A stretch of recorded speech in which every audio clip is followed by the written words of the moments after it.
So to be like, this game is worse than Terraria because Terraria has more stuff is like, well, I mean, if that's your metric, then agreed. Like, we can't really compete with it. Butterscotch. Hey, everybody. Welcome to episode 517 of Coffee with Butterscotch, the game dev comedy podcast of Butterscotch Shenanigans. I'm Seth, and I'm the games programmer. I'm Adam, and I'm the miscellaneous programmer.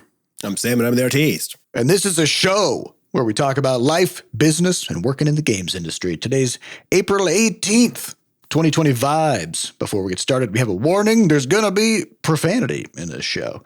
And we'd also like to thank our recurring supporters over at moneygrab.bscotch.net. Thank you so much for your monthly donations to help keep the podcast going. And we also have a donation from Riven Corp that comes with a message.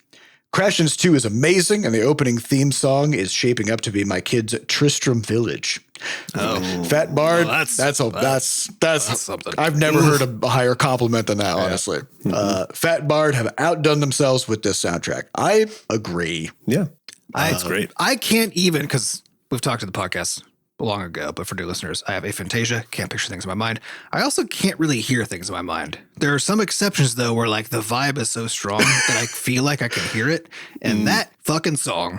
That guitar, that opening guitar riff, Tristram. There you go. Like, it's just It's just seared in there.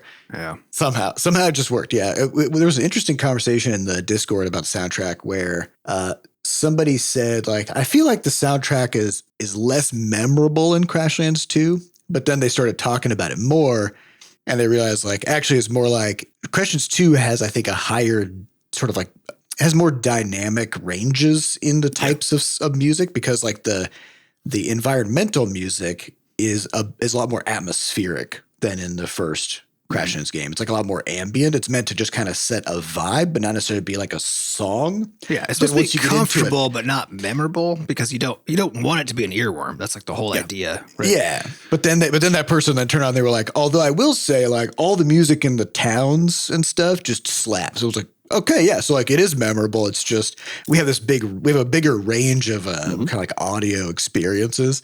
Because in the first game, the background music for just like navigating around the zones was a lot more melodic and kind of video gamey, like had a lot more of a bounce to it and stuff. So it's always really difficult though, like to try to have like a soundtrack that creates the vibes, feels good, doesn't get in the way of like what is happening in the game, and also doesn't get annoying after 20 hours. Somehow has to be background, but also memorable, which is a weird combo. Not too memorable. Not too memorable. Not so memorable that you're like, I'm annoyed now.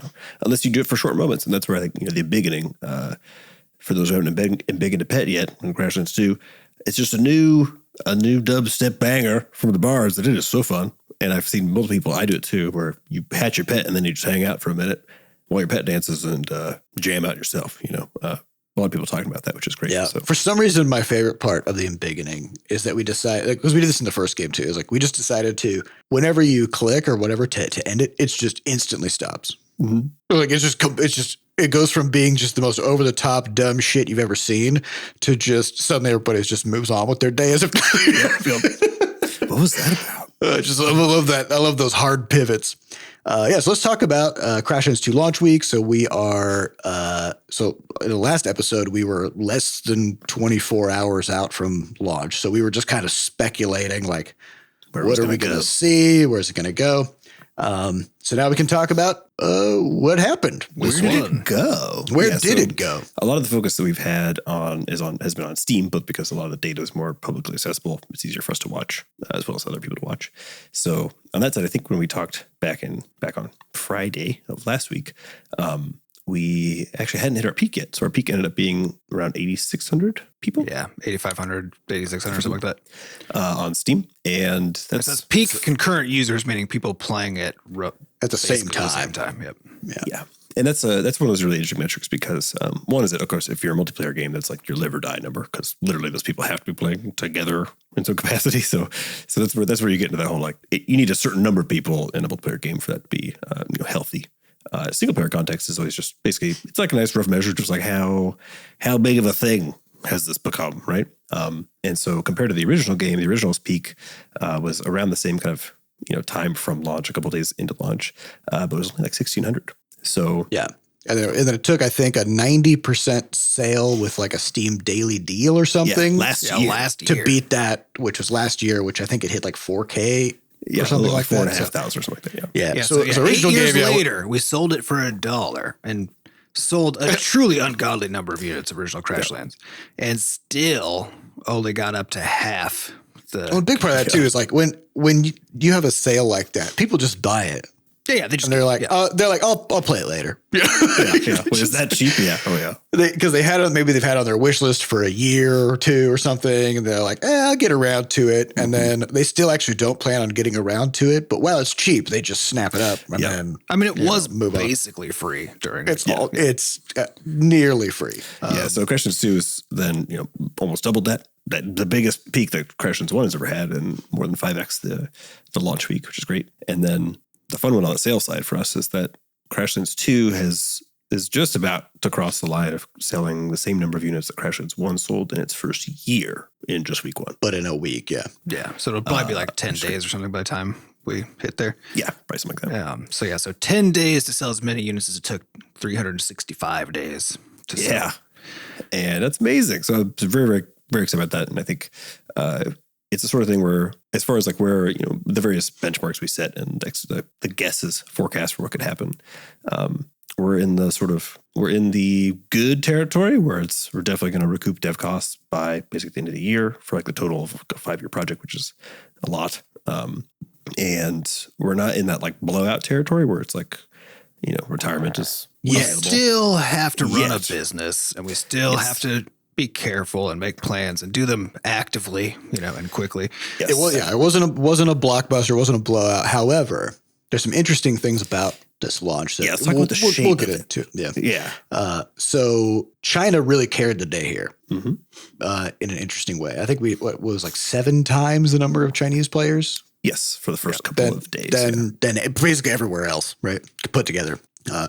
So that happened largely because the first game was mobile first, and back when we released the original Crashlands, mobile gaming was kind of like the way of gaming in China. Like smartphone gaming was like really, really huge in China, and PC gaming wasn't much of a thing. PC game was, but it was more like your PC cafes and stuff like that, right? Like the internet cafes and stuff. Yeah, but it was a market that definitely existed, but it was growing in a different way because like the US PC market has been big for a long time, and it's still growing because the whole market's growing all the time, right?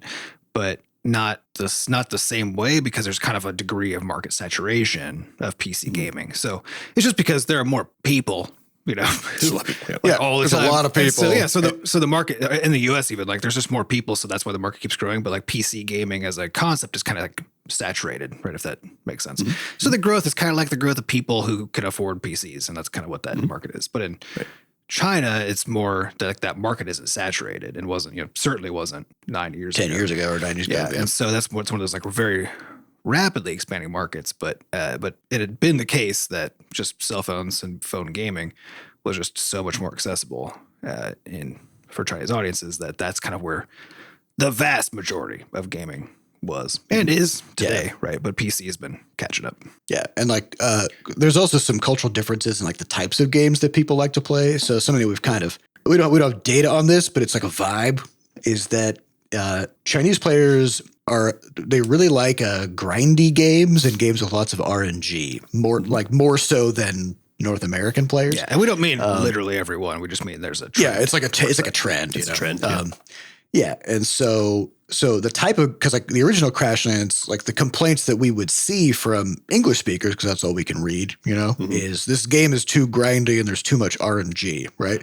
But it turns out that that's exactly the kind of thing that Chinese players were just wanting, and to the degree that somebody or a group of people in China, they basically decompiled the game, fully translated it into Chinese, and then released their own unofficial Chinese translated version of Crashlands on Android. Yeah. On Android, and that thing took off. And of course, we're not even really aware of it much, let alone we're not making any money off of it, obviously. Yeah, we discovered it like 6 months later or something. Yeah. And then that kind of opened up the opportunity for us to, at that time, work with Tencent that was launching their Wii game platform. And they were wanting to get some PC games into that platform. And so we worked with them to bring an official version of Crashlands to China through that platform. But for PC specifically. But for PC, yeah. All of our visibility was actually in the Android market. In the mobile, and Android specifically. Yeah. So we kind of like had this presence in China for original Crashlands sort of on accident. And then we just like tried to capitalize on it the best that we could. And then ever since then, that sort of fan base for Crashlands in China has just kind of slowly grown over time. Yeah, slowly because it's kind of like what you see on Steam, which is that back in 2016 when we launched, I think China was like some smaller percent of the total market that they serve. It's like 5%. I mean, yeah, and now it's actually like China is the biggest market that Steam serves. Just is for Chinese speakers. It's twice as big. So it's been creeping up over the years. And it's been neck and neck for the past like 2 years, and then I think this past January, February, it just suddenly doubled. So that if you look at Steam has their breakdown every month, they do their hardware survey, and they then look at users' primary language of their operating system is one of the things they record, right? And so you can get a breakdown of Steam users by primary language, right? And it used to be it was English at the top, and then Russian, and then like down the list, right? And then, I don't know, was it like 6 years ago or something? It became English, and then Chinese, and then Russian, and everybody else. And then I think 4 or 5 years ago, it became, or no, 3 or 4 years ago, it became English, Chinese, sometimes Chinese, then English, right? But just there's like flipping back and forth at both at like 35-ish%. And then all of a sudden, January, it was literally 60% Chinese. And that honestly, that trend is only gonna accelerate because Chinese players are becoming more plugged in. Their middle class is growing. Their purchasing power is growing. English players, kind of the opposite. Yep. So aside from the fact that their population is massive, compared to the United States, Canada, primarily English speaking countries, all put together. So yeah, I mean that if you are making games and you're not doing anything to make your game, playable in the Chinese language, you're just missing Steam. On Steam. Yeah, you're missing like 2/3 of your potential players. Because mobile platforms are basically inaccessible to Chinese users if you're coming from the United States.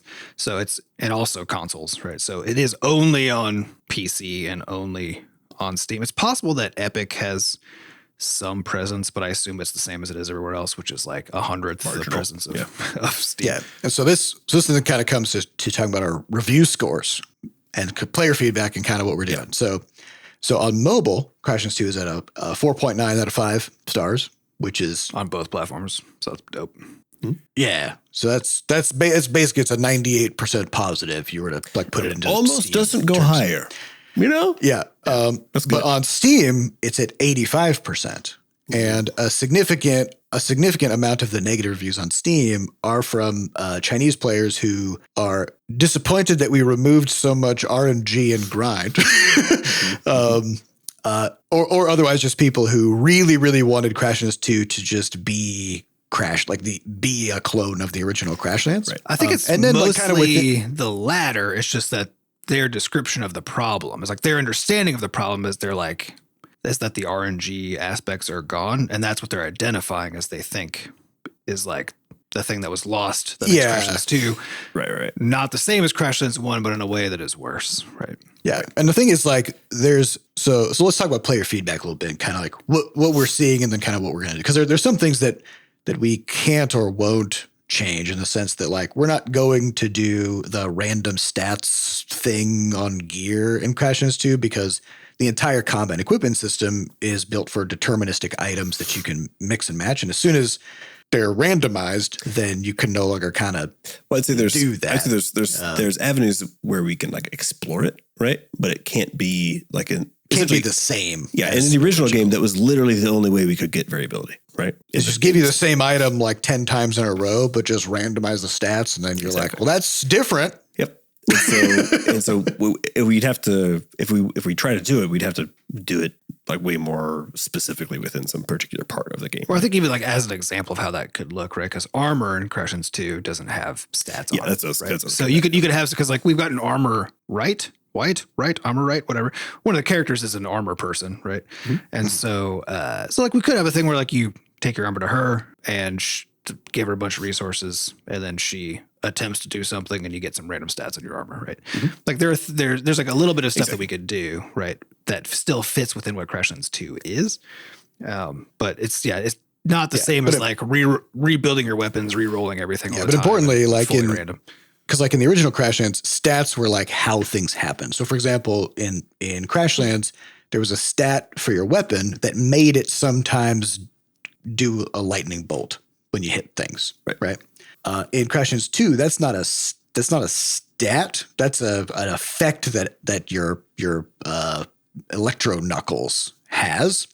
And then there's other items like trinkets that also give chances to shock things and stuff like that. But it doesn't come from stats. It comes from like buffs and reactions and triggers and effects and stuff. Mm-hmm. So there's a lot more like handmade, authored like ways for these different effects to happen. It doesn't just come down to putting a number on a piece of armor like it did in the first game, right? So it's different enough that it's, we could like these guys were saying, like we could kind of like do a nod to what the first game had, but bring some elements into it. But the stats that you get wouldn't be like the insane ones, like people would stack like a 1,000% damage reflect in the first game.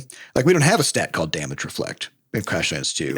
Yeah. I think we have like items that do that, but not a stat. Yeah, I think it's really interesting in reading through the feedback is basically is kind of like regardless of, well, I guess there's just the fact that like in the last 2 years, because of both the growth in the Chinese market and then the sales we've been doing on Steam in particular, like 80%, 85% of our sales of Crashlands 1 have been to like a Chinese audience. Yeah, the number had just been creeping up over the years because I think it was about in 2020, I think, where it flipped from mostly selling to English-speaking countries to mostly selling to China. And then it just has been slowly eating more and more and more over the past 5 years.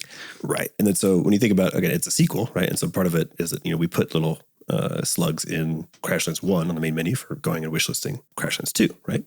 So one of our primary like background drivers just the whole time that Crashlands 2 has been up has been that little widget we put in on the main menu of pushing people from the original to Crashlands 2. Of course, that only works if you've been playing the last 2 years. Yeah. So it's like most of our players in launch week of Crashlands 2 were Crashlands 1 players by like a pretty sizable. Because we also had the Steam pop-up, but that pop-up was only shown to people who have Crashlands 1. Yeah, right. Yeah. So basically all of these things stacked together where it's like, just quadruple dipped into the Crashlands 1 player. Exactly. Quadruple dipped into it, but also like with a hard lean toward the Chinese audience side then, right? Yeah, since that's who had Crashlands 1 recently.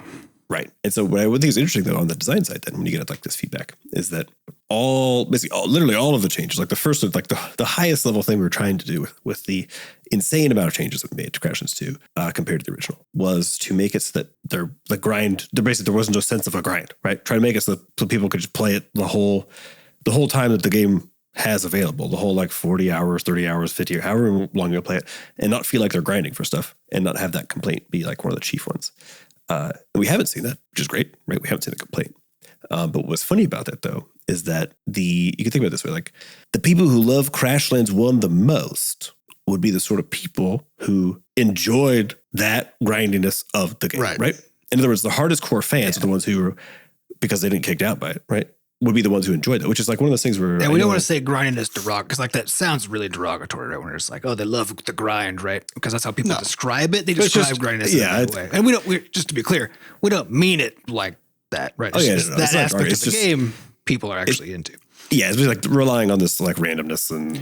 because there is a satisfaction to it, right? Of like going that world, hanging out, harvesting stuff. 100%. I mean, I love Diablo. Sometimes you just want a good grind. I mean, it's 100%. Yeah. But I think it's one of those interesting things that I will say that when we were looking at really like 5 years ago when we were designing this thing, that like, I guess thinking about that, like when you're designing a sequel, right, of your hardest core fans of this game, what does the fact that they love it a lot mean about how they would feel about this, like certain aspects of the feedback that you're looking at fixing, right? Yeah. Yeah. Because It wasn't a in thing that was general, literally on my- they'll on my always be the most sensitive to any departure from the Well, prior. importantly, Oh, 100%. importantly, the people who love everything about the first installment in a franchise will oppose every change in a follow up, right? Because they don't want anything to change. Like they just want better graphics and more, like basically like like the same gameplay, same everything, just like maybe in a new environment with a new story or something like that, you know? And so I think there's so our reviews coming out of the gate were actually higher than we anticipated. So we're closer to like 95% for the first couple of days, and now it's drifting back down. I think it's like 85% or so after 1,000 reviews. And so we're seeing kind of, I guess, like in the long arc of it, you know, we're collecting more of that data about like what are the stuff that we maybe can go fix, and like where can we, like you said, give some nods to some stuff from the prior one, or even wholesale like fix some shit. Like people basically mentioned like they really want a compendium because just identifying things with words, you know, we don't like link pictures to things. You see a dip shroom out in the wild, but you don't know it's a dip shroom. You know what I mean? As a player. Yeah. And so, which is totally fair. And that was the biggest point we got from the beta. Well, it requires like a lot of kind of focus, right? Because like you're chopping this thing that looks like a mushroom, and then you're getting items called like dip finger and dip vine, and then you have to kind of make the connection of like, oh, that's a dip shroom. And there are your ways crafting menu, and you're like looking at stuff and investigating them. It'll be like dropped from dip dropped from a dip shroom. Yeah, so like Does there it show are a kind of picture there, like, or does it just say the name of it? It does, yeah. There's But a like, picture, yeah. but again, that requires you to kind of like drill into it from a different direction than most people are expecting. So, so we're working on a compendium. Actually, just finished it yesterday. So that'll be it's drafted up. We still just need to go through translation and QA and stuff like that. But we're cooking up a 1.1 patch to address some of these I'll call them complaints. I'm not saying that in a judgmental way because they're fair. They're fair complaints. Critiques. Critiques. Yeah. But something else that's kind of interesting that I'll talk about as far as like the like variability and randomness question. Because one of the comments we get from players who kind of like played for just like a little while and then would like leave a negative review because it deviated from what they were expecting from the first Crashlands. Or they just were having fun. So like in the first Crashlands, like the first weapon or armor you craft, the screen pops up and then it like randomly rolls the quality of the item, you know, so you might get like a white, green, blue, purple, whatever. And then random stats fly in, right? So the first time you craft a weapon, you're like, oh, like it randomly generates the stats. Right. So this is like, there's a lot of possibilities of what could have happened here. And you can start exploring right away if you want to, because you're like, you must definitionally already know how to get those resources. So you can just go get more. Roll. Yeah, you can go get more. You can like time. make a new sword. You can salvage the sword to like get some of the materials back and then like craft a new one, right? And so like right off the hop, and I think you also have like a choice of a couple different types of weapons to make. You didn't at launch, actually. Yeah, you didn't launch. We added that later for a similar reason what I'm about to talk about. So right away you get the sense that like, oh, there's a lot of like depth to this game because it's like I got random stats. What other things are there, right? Crashlands 2, since we don't randomize the gear, and right off the bat, you get a dagger recipe to craft, but no other weapons, right? And so you craft your dagger, you don't see random stats, you just have the dagger, and you're looking at it, you're like, oh, okay, I guess Is that it? I guess this is all this game is, right? And then it's not until later that you get a dagger that is part of an equipment set, and then you get other types of weapons, and that kind of like rolls out over time. And a rationale was basically that, like, because the new system is so there's a lot of shit that we wanted to roll it out slowly to give the opportunity to like you get the first weapon, so you just because the first weapon doesn't even have any stats on it, right? It's just does damage. It's just originally, a dagger. Yeah. So that way you could be like, first you got to figure out just how to fight things because it's position based and like it's not. You have to like learn that, right? We didn't want you distracted by being like trying to min-max shit right at the outset, you know. So we're like, just give somebody a weapon, no choices to make, so they can just go try to fight stuff, right? And then we introduce gadgets, but give you just one gadget does a stun. Like that's it. Just to give you something to do, again, to kind of introduce how combat kind of works, right? And then slowly over the course of the first couple hours of the game, we just introduce a few more items that now have stats on them, right? Start to introduce the concept of a set and like this kind of stuff, so that you can now start to be like, oh, and like see it unfold and start thinking, but where you've kind of got the fundamentals already, right? But it turned out that for a lot of people, they were just like, they weren't thinking of it as this something that was unfolding. They thought of it as, oh, this is how it is, right? This just, they would see the start of it, assume that there's no more to it, and then just kind of bail, right? Yeah. And as I said, in relation to the original game, if they, because this is like a complaint amongst all players, or not all, but I mean like whether they play the Crashlands people who or are not. giving you that feedback. Yeah, the people who give that feedback, it's people who haven't played Crashlands 1. For the people who played Crashlands 1, there's a more fundamental part of that complaint, which is that, like Seth was saying, in Crashlands 1, they felt like they had choices and control over what their weapons and armor and stuff were like right out of the gate. And so it kind of even if the control was like just keep crafting a new one grinding until you get some stuff, because it's something, right? And so we're kind of looking at that. We're like, okay, so because we were introducing like the insight system and teaching the new build mode and getting people on board with like the new control scheme and stuff like that, we were pretty conservative with how quickly we rolled out the gadgets and trinkets and equipment sets system. And so and on top of that, I think we were a little optimistic about how rapidly the majority of players would get to the point where they were unlocking new stuff. Because what we've also seen is like the amount of sort of like just tangential wandering people do. Yeah, people wander off instantly.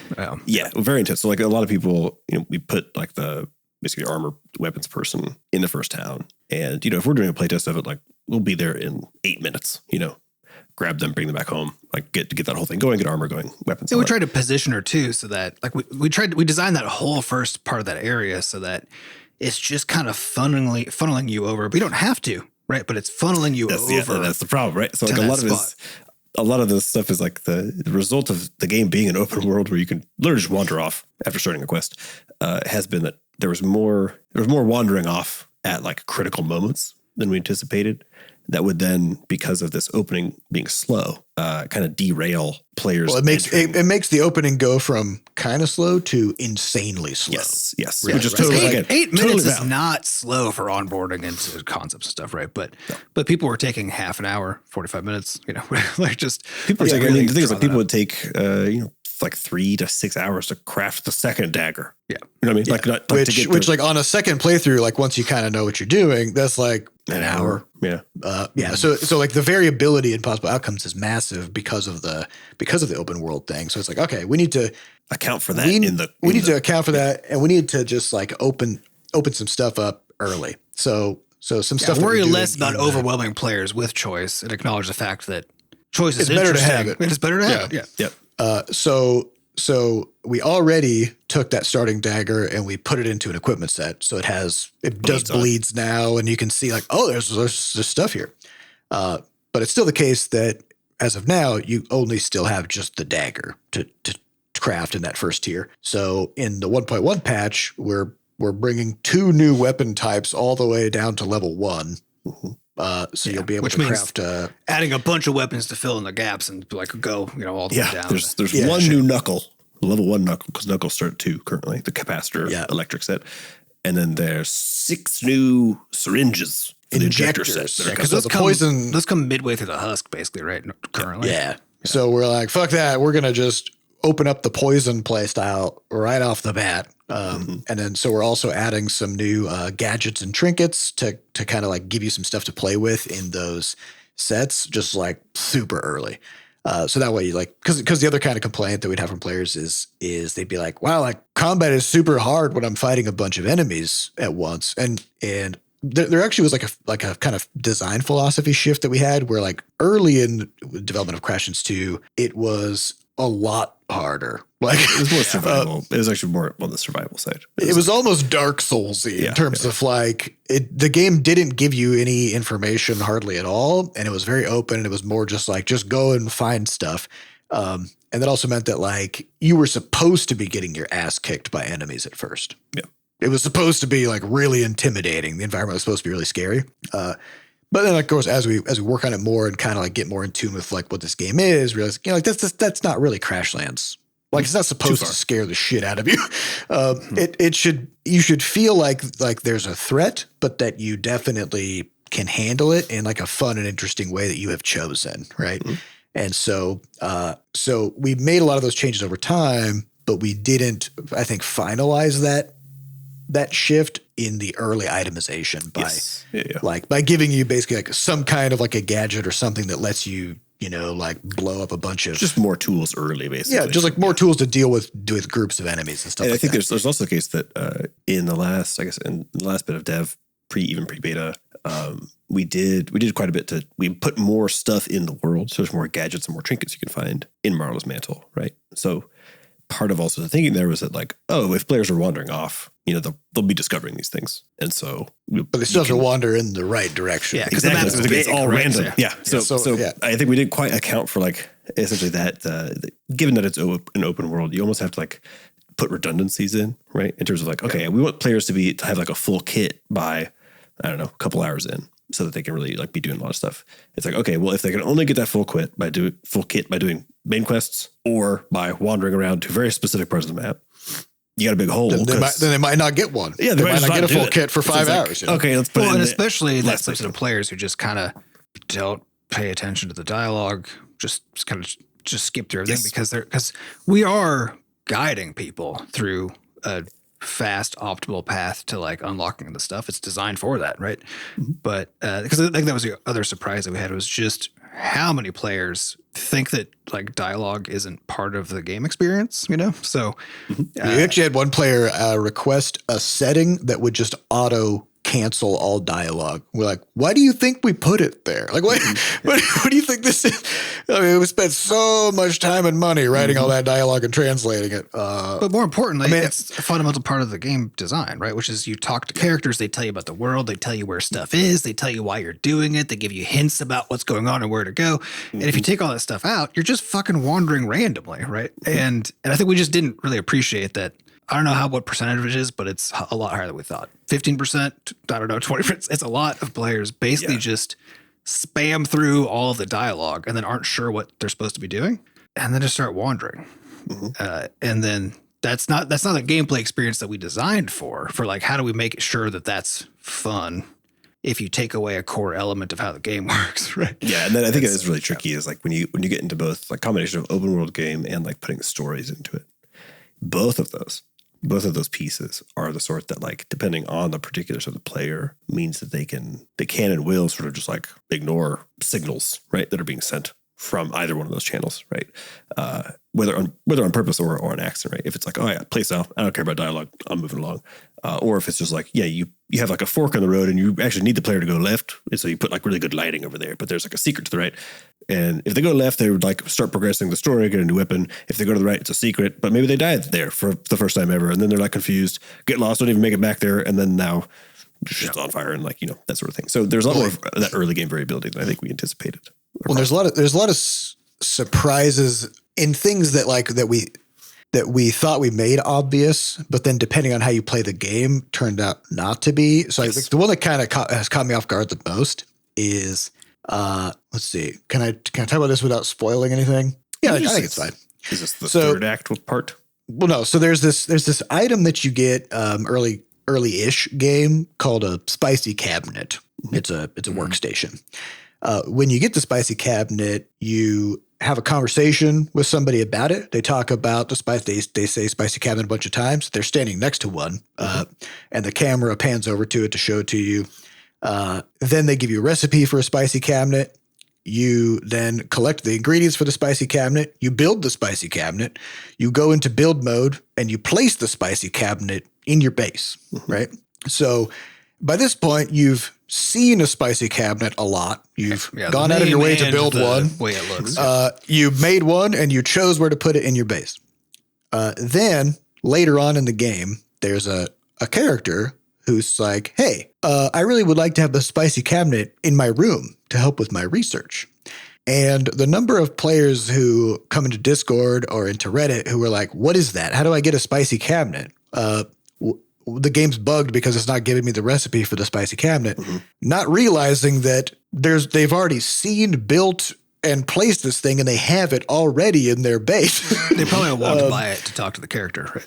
Yeah, they might have walked next to it in one room right past it. But the weird thing is, like, because once you've crafted it, the recipe gets archived.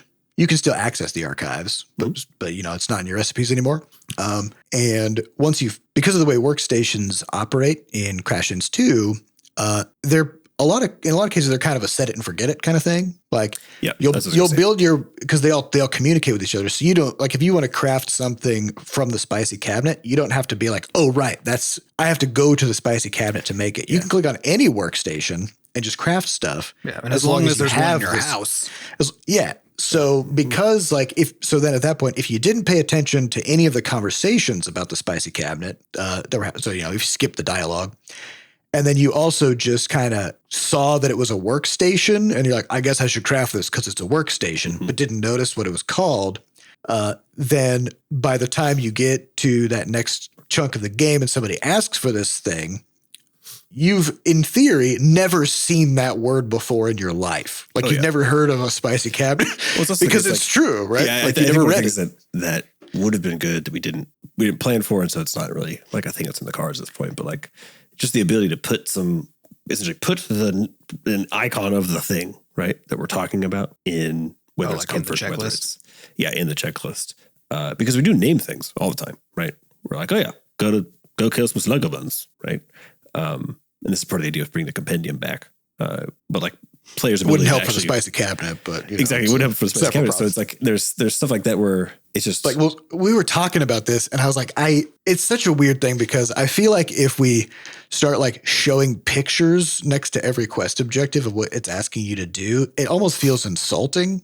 Would it be like I don't quite think so because I think it's mainly just that interpret it that way. It's because here's the thing. Like I've it turns the quest log into a picture book, almost. It's just a video game. It's all about pictures. Yeah, I mean, in a sense, but also like and really words, Adam, and words. That's like really reinforce each other. It's good. Yeah. Yeah, really, what it does though is just like it ties. It's tying the concepts together, right, in an effective way. Because the challenge is and has been, I think in video games you're dealing with writing, right? Is that people say things in words, and then you need to like mentally, regardless of the game, right? You need to mentally calculate what the fuck they mean by that in terms of what you need to go do, because it's all action based with actions and interactions with objects, right? And so no matter the game, you have this problem, right? I think some games, as you take more liberties with language, right, which we do all the time, and as like as the duration of the game goes up and the volume of stuff in the game goes up, I think you just kind of compound all these issues. So I think we're more so it's like more of a perfect storm of just all the things that would make it hard to keep track of all this stuff are just all present here. Weird names for things. They're all alien. There's a lot of like auto sorting and set it and forget it stuff from a design perspective, which is really good. But then when someone asks you 6 hours later about a thing you built 6 hours ago, because I think that's the other fundamental bit, which is that memory. Yeah, is that you have to remember in this particular case, because when the character asks for this, you could have played the game for another 10 hours between all that spicy cabinet stuff, right? And that 10 hours might take place over a month. Yeah, right. 10 hours of game time. Yeah, exactly. That's why I think like to me it's like pictures. It's like underlying words or like color coding certain things in text in some of these contexts where it just lets you know that this is like even if it was not even that, but it's just like it's a thing you can craft. It's like a little craft icon or something like that where it's a little bit more of those distinguishing things because we can't know when exactly someone's going to walk away or how long it's going to be. We'll know in like player time, like moment to moment play time, but I think we underestimated how, it's true that like people play over sessions over sometimes weeks or months. And so, if you come back to finish a quest later from the zone that you finished a month ago, and it's like, oh, give me some sluggables. And you're like, which one is that? Yeah. Well, that's an important fact about playtesting, right? Is that as you guys are making the game, you're like, you know that it's just fundamentally in and out. You know what everything is all the time. And so you can't play it as a player who's like trying to keep track of stuff, right? And then you can't as a dev purposely forget what something is and then be like, and then you can't mimic a player. And then our QA team is the same. They're playing the fuck out of this game all the time. So they're extremely familiar with it. Then our beta test was needed to be compressed over a very short period of time so that people could get through the game fast enough, right? So everybody who played it was playing it over the span of 3 weeks, which is still like long enough you can forget stuff, right? But those who actually like progressed and made it really far were basically playing a few hours every day, right? They were playing it a lot. Well, but also importantly, we saw some like bugs that came up during the launch weekend and some other things that never happened during the beta, and stuff like the spicy cabinet thing or some of these bugs or whatever. They're almost all a consequence of people skipping dialogue or not like just kind of like not fully stuff. not like fully engaging with what the words are in the game. Right. But our beta testers, because of the types of people who sign up for betas and like, you know, like they're going to be mega fans like, I'm already. testing this game. I'm going to read all of it to make sure that and so there's definitely the case that some subset of our beta testers did skip through dialogue. Oh, I mean, the biggest thing people asked for was their behavior was different. You know what I mean? Like it's true that this want was there, but like the severity of it and the particulars of it in terms of like when it would show up were definitely like a bit more surprising, I think. Well, we shouldn't have been, but, you know. We were in agreement with players that like, it would be good to have a competitor in the game, but we were also in agreement with our beta testers that we didn't think it was like a requirement as part of the game's design. We just thought, we saw a bunch of things that it would help. Like it's fun on the one hand just to have it, right? But we saw a bunch of things where it can just like assist, because as we're talking about with like pictures and text and all this kind of stuff, everything about trying to make a game where you're communicating lots of information to players, it's about redundancy, right? It's like how often do they see it? Mm-hmm. Are you reinforcing a picture with a word and a word with a picture, right? And the more of that you have, the more sort of the more tools players have to be constantly reminded of the relationships between things and just to know what stuff is, right? Mm-hmm. And we knew that the whole time. We knew that the compendium would assist kind of with the game sort of globally across its feature set by providing an internal resource for players to just maintain familiarity with stuff. But again, we were like, but we don't think it's required. We just thought it would be good. A nice little bonus. Mm-hmm. But again, we've talked in the past about it, like through our DevOps stuff, about the difference between a push system and a pull system of information, where like if somebody just tells you something and then that's the mechanism by which you receive that information, if you're not in a position where that information feels important or relevant to you, either you're not going to listen or it's just going to slip right off, right? So that's where a pull system comes in, which is once you are asking the question, what is this thing? Where do I go? How do I do this? Or whatever. Then if you can go to that pull system and pull the information out yourself when you're ready for it. And what I think we failed to realize was that like for some people with either they just aren't interested in reading dialogue, so they just kind of skip stuff, or people who are playing a bit more passively where they're not like, ooh, that's a dip dude, that's a dip vine. Therefore, it comes from a dip, basically like piecing things together verbally or whatever. Or over long sessions or longer. Or just you forgot, like there's a whole range of reasons. Well, there's also people who are playing the game in a non-primary language, right? Because we support a bunch of languages, but we sure don't support all of them.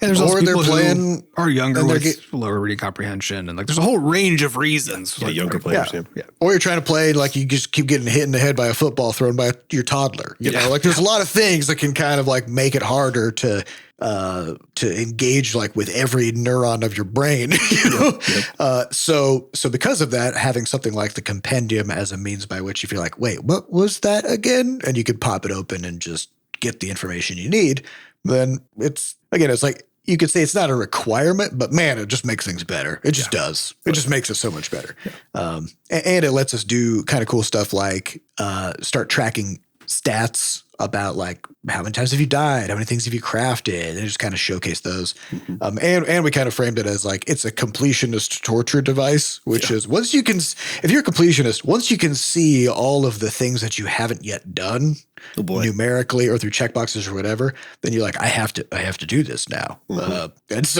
so we kind of optimized it in that direction where we kind of went through and we're like, okay, what is like a huge collection of the different types of things that you can do in this game that actually are finite, like for example, collecting all the gems, finding all the gems in the world. Well, people ask that constantly, right? They're always like, how many gems are there?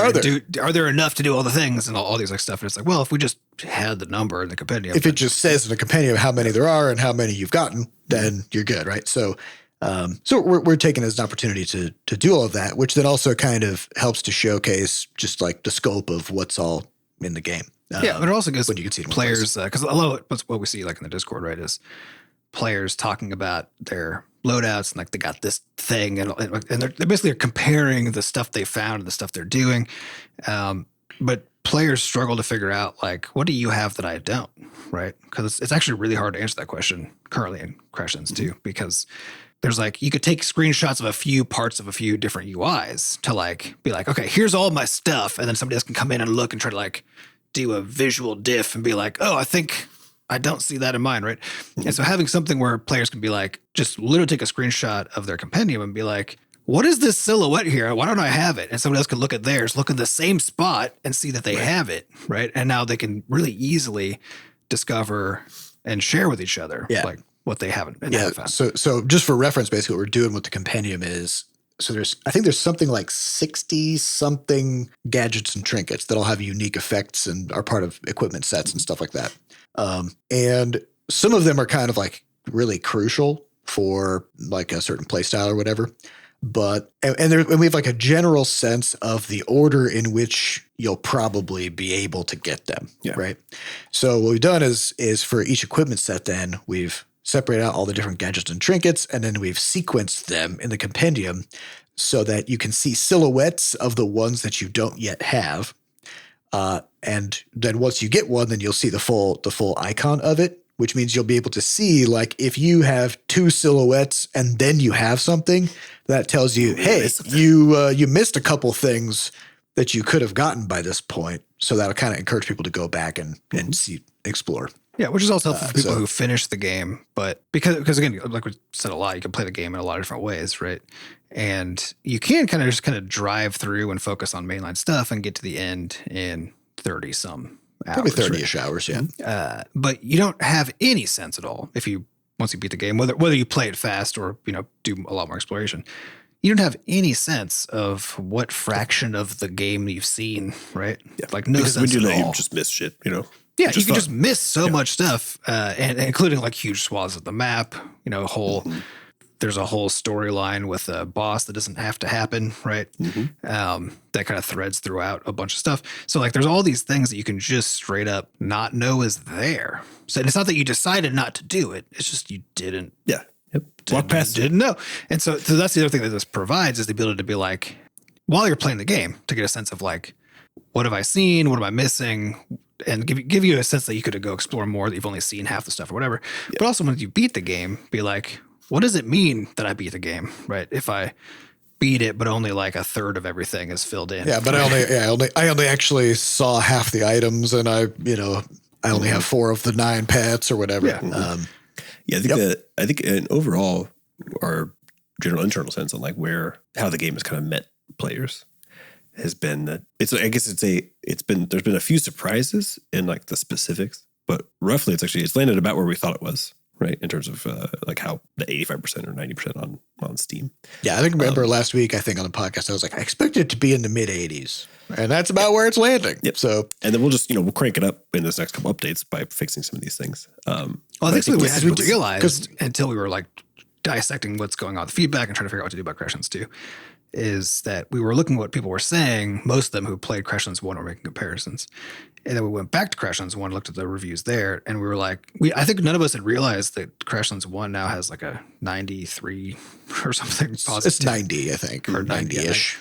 Because for the whole entirety of its life until fairly recently, Crashlands 1 was like hovering in the mid to high 80s. It's like middle 80s, basically, right? And we didn't even know that it had like broken up over 90 because the stuff that people were talking about were like, well, we didn't think people liked this in like the original Crashlands 1, right?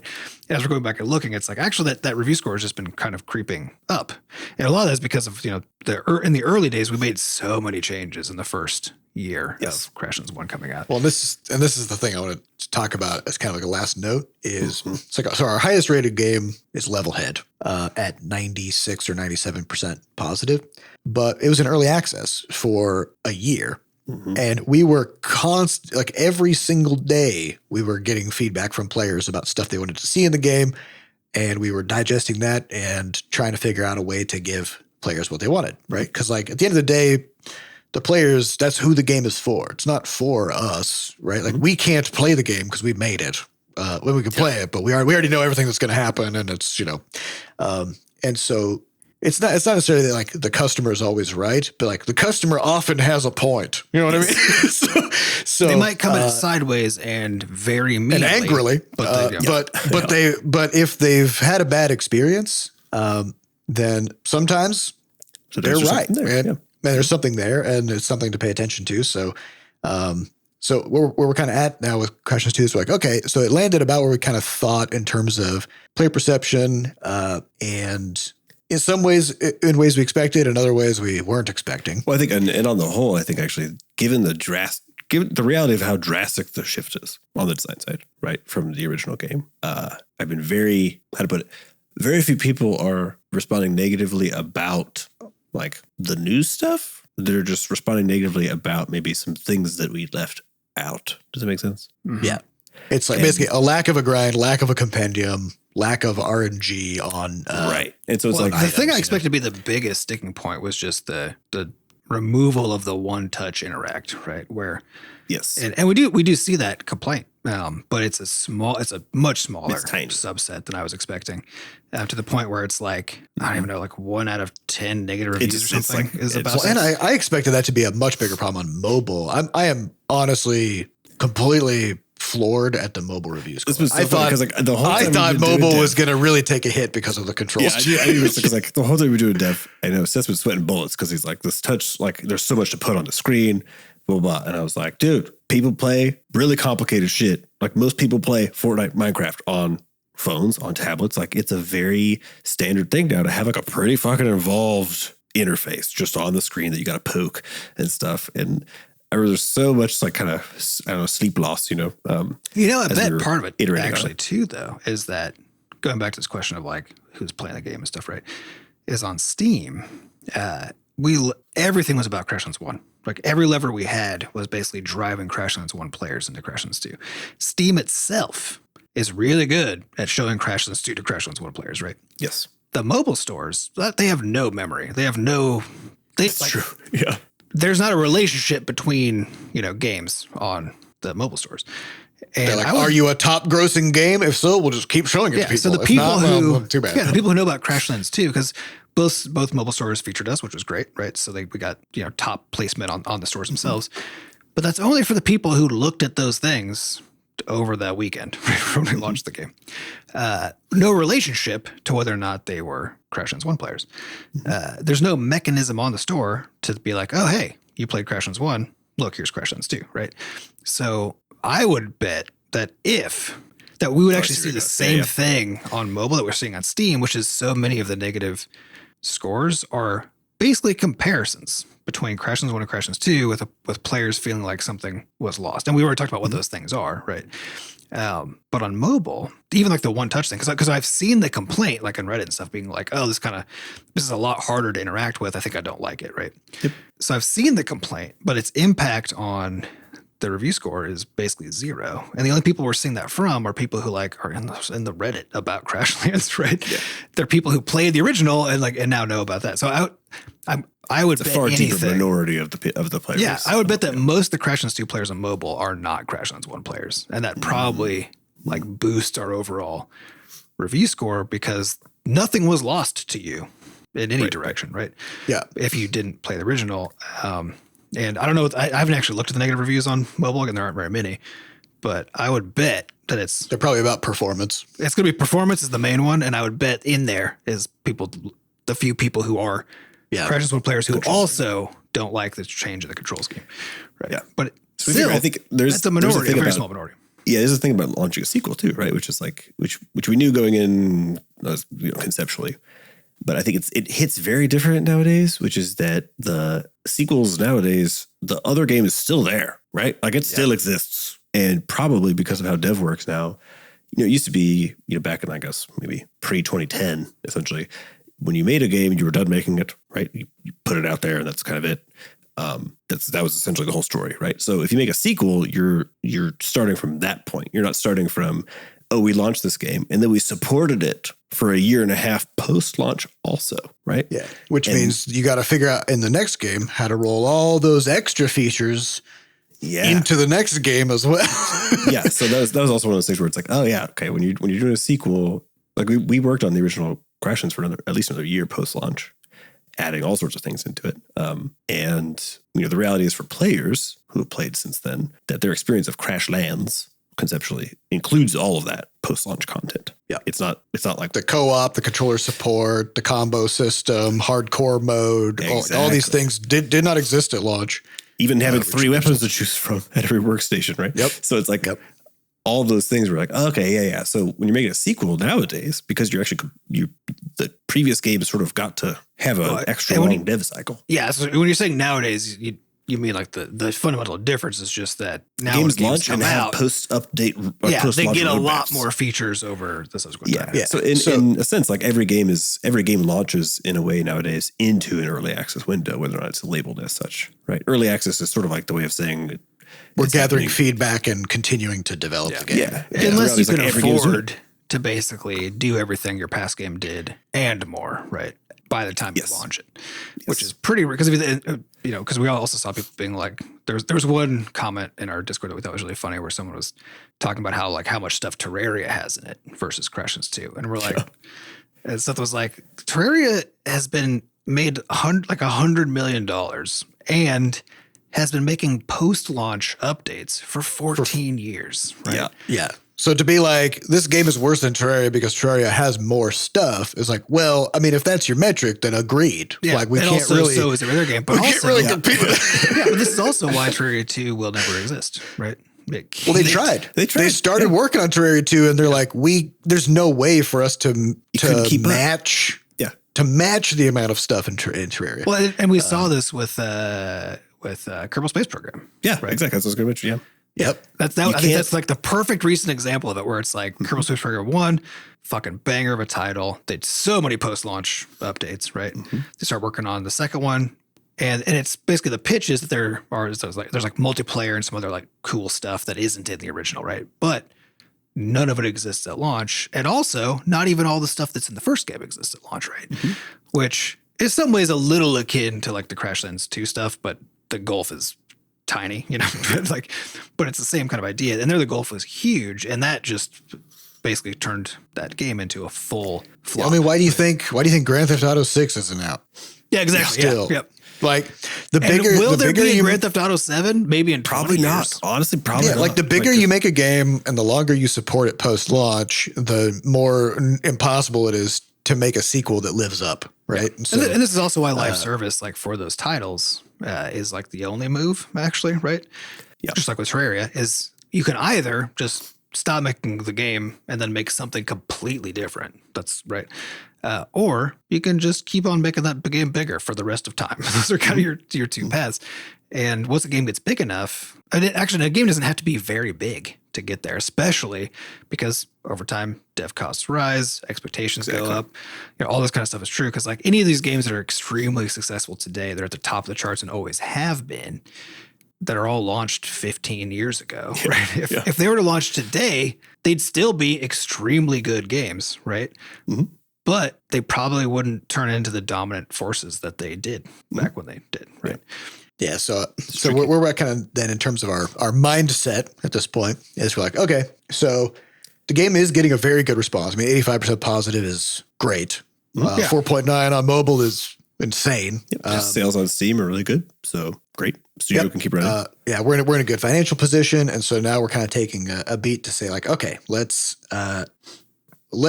finish this game in the sense that like we want to address the player complaints. We want to fill these design holes. We want to make it the best it can possibly be. And like while we're developing the game sort of in a cave without constant player feedback, there's things that we just can't know about. And now we know about them, and now we're going to do something about them. I've always talked about in the past too, right? Is there's the stuff that we think is important and the stuff that we think matters from a design side, and there's stuff that we think doesn't really matter that much from a design side. But the only way to find out is to get it in players' hands, right? And the problem is that there's no way to simulate launch. There's no way to simulate real world players en masse, right?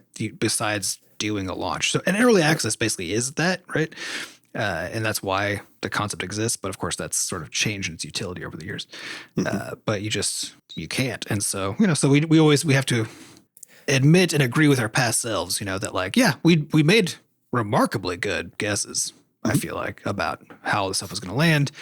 And we knew that like the stuff that are problems, like we actually kind of like we expected to be problems. Some of them we didn't expect to be as big of problems as they turned out to be. Yeah. Yeah. I think so, the feel is like, we finished the game to the degree that we thought made it as good as it could be. Right. And then you launch it, and then nowadays I think you go finish it again. You know what I mean? You get that like it's like a final round of like really good feedback from people who are actually playing the damn thing in mass, huge patterns that you can see in the data where you're like, okay, let's do a few more bits and bobs on this thing to like fully button it up. So that's where we're at. Yep, that's what we're doing. So it's been a good week. It did make me actually just like think about actual early access. Like obviously we're not going to go back in time and do that, right? But we could. But our thinking the whole time with Crashlands 2 was like, you can't put a game like this out in early access because it's too hard to handle like backwards compatibility, and because it's a story game, then people aren't going to replay it when new stuff comes out and all this kind of stuff, right? But what we didn't really think about was how like we didn't really make that full explicit connection that the launch of this game actually still is, practically speaking, an early access launch, because I guess the problem is like I think it's really I really wouldn't like code it as that.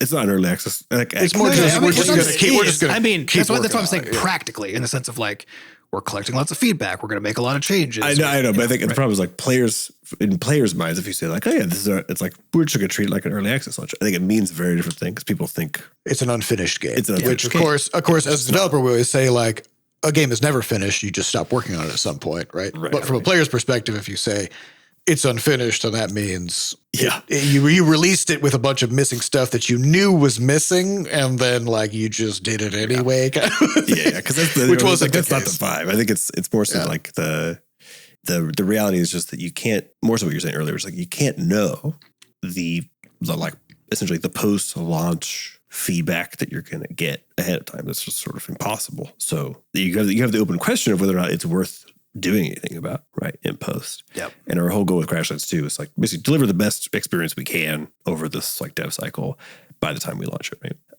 Which I think we did. Yeah, well, because it is true that we didn't. What we thought we were doing was launching the game in its like fully sufficient state, so that the post-launch update would be some kind of like a cool content thing or something, right? That was like that's what we were planning to do. So I think that's a fair point that it's not. Right.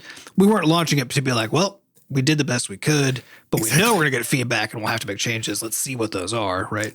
We launched it saying we thought we knew what was going to happen, and we addressed all of it. We were right about some of it, and it turned out we were wrong about some of it. Yeah, I think it's probably just a more realistic approach these days, like because of how easy it is to distribute the games, right? And we've made it so to that point, we've already made I think 15 different builds and 4 different patches have already gone out in the last like 7 days. And the 1.1 patch got a bunch of new stuff in it, like Seth mentioned earlier. And they should be coming out in a couple of weeks once we get everything localized and finished up. And we're just gonna keep creeping on this thing and see if we can, make that tail nice and long and healthy for the studio, and we can keep on kicking. Yeah. So pretty good week. We got more good stuff coming down the pipe, and thanks to everybody who reviewed the game and gave us both positive or negative feedback, because it's informative in all cases. Please give us more reviews. But plushies. The plushies are available. So last week we talked about plushies, but they weren't actually available when the podcast came out. So there wasn't a link, and people were a little confused. It's all been back updated, but the podcast readers don't update anything ever. So stuck without links. But this podcast episode will have a link in it to the plushies. And I think when you listen to this, there's going to be another like 2 weeks basically to do. So it's one of those like constrained things where we have to meet the goal. And if we get the goal, it ships to everybody. And if we don't, it doesn't. But it's the only time. It's the only time you get to do it. So as of this episode going out, you've got 2 weeks to go order some Flux plus Juice Box plus Flux Plush. Flux Plush. Flux Plush. Yep. Go get your Flux Plush. It's very adorable. You should check it out. Mm-hmm. Yeah, it's quality. We got the prototype last winter, and it's great. It's good. It's good stuff. Yeah, we're getting I think like 3 for the house. Nice. You got to have one for each of us, and then we need a backup to give to a child or something. Somebody who's just super stoked. Yeah, so definitely check out it's just going to be like, what is it, in the description of the show notes of whatever podcast app you're looking at, and we'll have a link to the plushies there. There's a link, but I'm not going to read it out loud in the podcast because no one's going to type that in. Yeah. And that's all the time we have for this week. We'd like to thank our producers, Fat Bard and Sampa DaCosta, for putting the podcast together. And thanks to our community moderators who keep our Discord running. To get more involved in the Butterscotch community, just go to podcast.bscotch.net, where we have links to the Discord, a way for you to donate, and links to the podcast archives. And if you haven't yet, go buy Crashlands 2 on Steam, the App Store, or Google Play.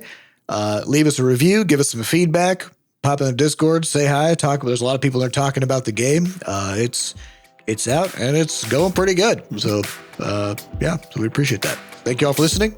We'll see you next week. Goodbye.